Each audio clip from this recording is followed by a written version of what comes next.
Hello everyone, আসসালামু আলাইকুম, welcome to my Facebook blog. তো আজকে হুট করে সবাই প্ল্যান করলো একটা ট্যুরের জন্য।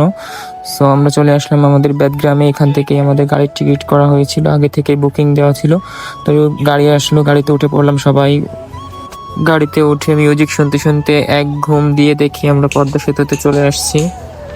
পদ্মা সেতুতে এন্ট্রি করে আমরা চলে আসলাম ব্রিজের ওপরে।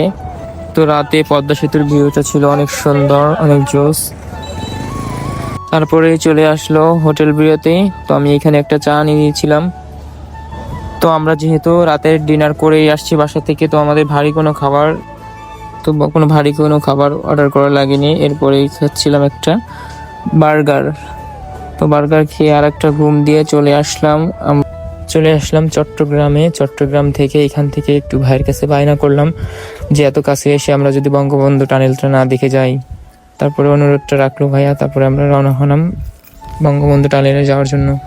তো এইখান দিয়ে অনেকটা হেঁটে তারপরে টানেলের জন্য গাড়ি তুলতে হবে। তো এই তো চলে আসলাম আমরা টানেলের ভিতরে যাওয়ার জন্য। তো ইতিমধ্যে আমরা গেটের কাছে চলে আসছি। তো এই তো আমরা ভিতরে প্রবেশ করলাম। ভিতরে অনেক সুন্দর। তো এইটা মাটি থেকে 72 ফিট নিচে, সুন্দর হবে নাই বা কেন।